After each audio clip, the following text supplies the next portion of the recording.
Jack Dawson had always lived a quiet life. He was a cowboy, born and raised on the open range where the wind was as free as the horses he rode.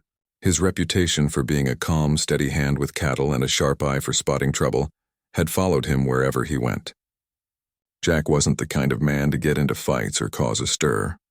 He kept to himself, just wanting to work and move on. One afternoon, Jack found himself riding through the desert.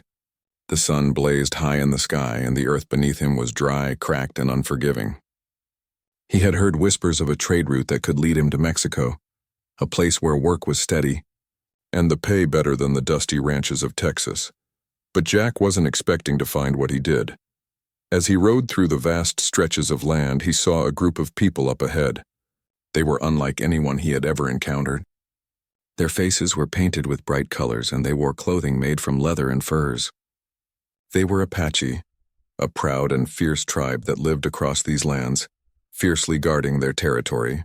Jack didn't know how he had strayed into their land, but he realized quickly that he had made a mistake. He hadn't seen any signs, no markers to warn him, and now it seemed like he had made a dangerous one. Before Jack could turn his horse around, a small group of Apache warriors approached him, their horses kicking up clouds of dust. They rode swiftly and silently like shadows in the desert. Jack knew he had to act quickly. He stopped his horse and held up his hands in a sign of peace, trying to show that he meant no harm. But the warriors weren't interested in peace. Their eyes were cold, and their hands gripped their weapons tightly. One of them, a young man named Kuma, stepped forward. His face was hard and his eyes burned with suspicion. "You have trespassed on our land," Kuma said, his voice steady but filled with authority. "You will pay for your mistake," Jack tried to explain. "I didn't mean to. I'm just passing through. I'm not here to cause trouble." But Kuma wasn't convinced. "No man enters our land without permission, and no man leaves without punishment." Before Jack could respond, another warrior raised his voice. "Let's just kill him now. He is no good to us." Jack's heart raced. He knew he was in deep trouble, and he didn't want to fight. He had seen too many lives lost over misunderstandings in his time. He had hoped his travels would be quiet, but now he found himself at the mercy of a tribe that had every right to punish him for his mistake. At that moment, a soft but commanding voice interrupted the tense silence. "Wait!" The warriors turned their heads as a young woman emerged from the group. She was different from the others. Her presence demanded attention, and the moment she spoke, everyone seemed to listen. Her name was Ayana, and she was the daughter of the tribe's chief. Tall, with long black hair and sharp, intelligent eyes, she had always been known for her wisdom and strong sense of justice. Ayana's gaze moved from Jack to her warriors. "Do we kill every outsider who enters our land?" she asked, her voice calm but firm. "Have we not always shown mercy to those who seek it?" Kuma, still holding his spear, looked at her, confused by her sudden intervention. "He is an intruder, Ayana. He has no right to be here." Ayana's gaze softened, but there was a fire in her words. "This man is not the enemy. Perhaps he is lost, like many others who wander through these lands, but we do not take life without reason." The warriors fell silent, their faces shifting from anger to confusion.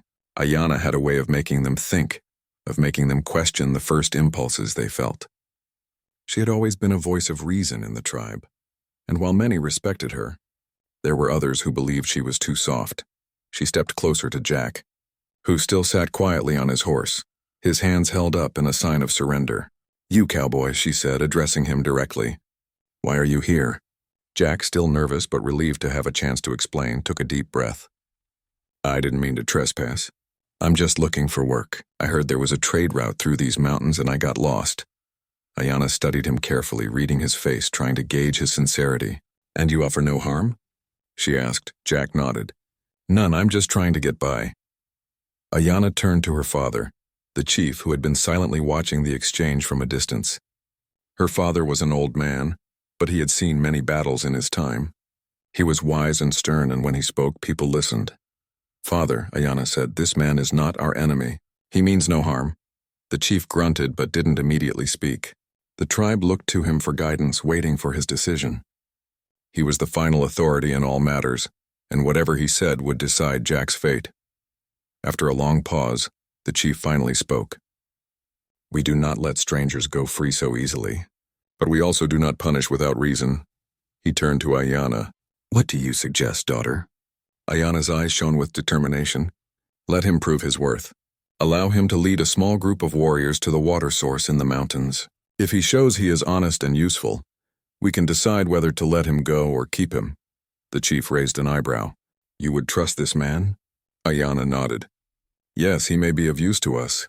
The warriors grumbled, but they respected Ayana's judgment. She had led them through tough times before, and they knew her decision was not made lightly. Kuma, still unsure, spoke up. What if he lies? What if he leads us into a trap? Ayana met his gaze. If he betrays us, we will deal with him then. But we will not punish without reason. The chief looked at Jack one last time, then nodded. Very well. You will have your chance. But remember, cowboy, if you deceive us, you will not leave this land alive. Jack's heart pounded in his chest. He had been given a chance, but it was a fragile one. He knew he had to prove himself, or else everything would come crashing down. As the warriors prepared to move out, Ayana turned to Jack once more. You're lucky I believe in second chances, she said quietly, her voice softening for the first time. Prove to us that you're not a threat, and maybe you will leave here alive. Jack nodded, his determination growing. This was his chance, and he wasn't going to waste it. Jack had been given a chance, but he knew that it wasn't a promise of safety. It was more of a test, a chance to prove he was worthy of trust. If he failed, he would face the consequences. And in Apache territory, failure meant death. As he stood with the small group of Apache warriors, Jack couldn't help but feel the weight of his situation. The group was led by Kuma, the young warrior who had been the most vocal about Jack's punishment. His eyes were still filled with suspicion, and his hand never strayed far from his weapon. Jack knew it would take more than just words to win him over. The journey began at dawn. The air was still cool and the sky above was clear, stretching endlessly in every direction. Jack led the way, his horse moving steadily over the rocky terrain. He had spent many years traveling through rough country, and while he wasn't an expert tracker like the Apache, he knew enough about the land to guide them toward the hidden water source. Kuma rode beside him, his eyes constantly scanning the horizon, always alert for any signs of danger. Jack tried to speak to him, offering small talk to break the tension, but Kuma didn't respond much. It was clear that the young warrior wasn't ready to trust him, and Jack could understand why. He was an outsider in a place where trust was earned, not given. Behind them, the rest of the group followed silently, their faces unreadable. There were 6 warriors in total, each one trained in the ways of survival, hunting, and combat. They were a fierce group, and Jack could see why the Apache were so feared. These weren't men who relied on luck. They were skilled, disciplined, and ready to fight for their tribe's survival. The terrain began to change as they moved deeper into the mountains.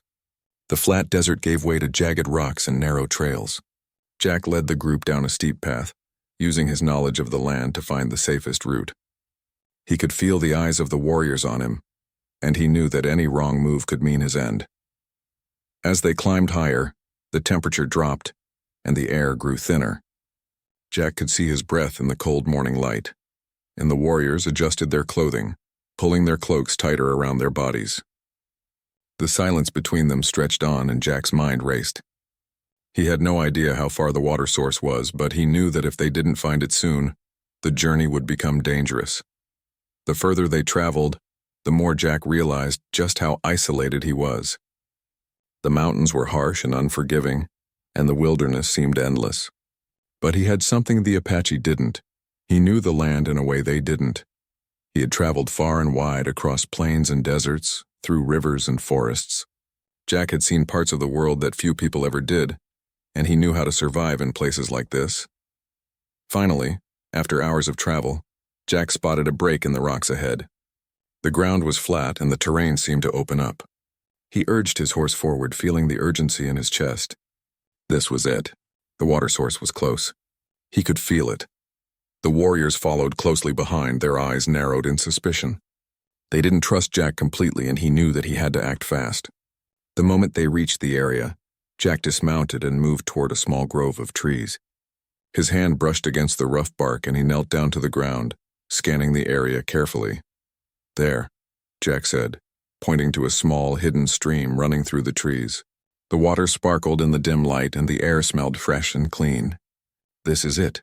The warriors gathered around, some of them cautious, others eager. Kuma approached Jack slowly, his hand still resting on his weapon. "You were right," he said, his voice a little softer. "But this doesn't change anything. We'll see if you're truly trustworthy." Jack nodded, trying to mask the relief that flooded through him. He had shown them the water, but he knew that one mistake could still cost him everything. The warriors gathered around the stream, taking their fill of the fresh water. Some of them washed their faces and hands while others filled their water skins. For a moment there was peace, a brief respite in the harsh wilderness, but the peace didn't last long. As the warriors finished drinking, a low rumble echoed through the mountains. The ground beneath their feet trembled and the air grew heavy. Jack looked up, his heart skipping a beat. Something was wrong. The sky, which had been clear and calm, suddenly darkened. Dark clouds gathered quickly, blocking out the sun. "What is happening?" Kuma asked, his voice tense.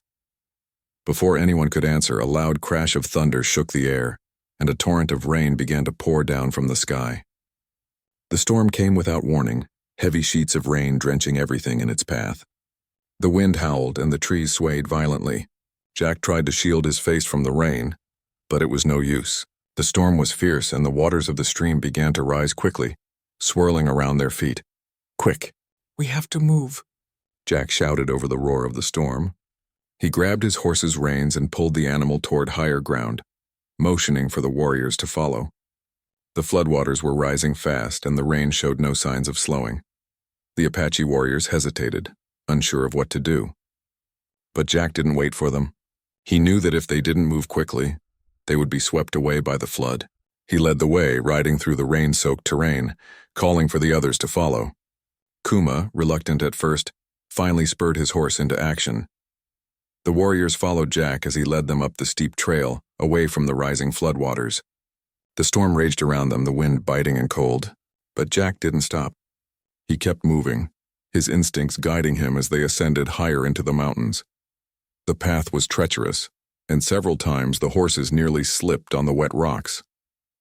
But Jack remained calm, guiding them through the storm with quiet determination. He had led many groups through difficult terrain before, but this storm was unlike anything he had ever experienced. Finally, after what felt like hours, they reached the top of the mountain. The rain was still coming down hard, but the floodwaters had receded. Jack pulled his horse to a stop and looked back at the group. The warriors, wet and exhausted, were breathing heavily, but they were safe. Kuma rode up beside Jack, his face a mixture of admiration and disbelief. "You did it," he said, his voice softer than before. "You saved us," Jack nodded, feeling the weight of the moment. He had proven himself not just by finding the water, but by getting them out of danger. The storm had been a test, and Jack had passed it. As they made their way back to the camp, Jack couldn't help but feel a sense of accomplishment. He had earned the respect of the warriors, and perhaps, just perhaps, he had earned a place among them. But the journey was far from over. There was still much to prove, and the Apache were not quick to forgive. Jack knew that his future with the tribe depended on his actions, and that trust, once earned, was something that could easily be lost. As the storm finally began to clear, the group rode on in silence, each warrior lost in their thoughts. Jack's mind was focused on one thing: survival. He had come here to find work, but now he realized that his life had been changed forever.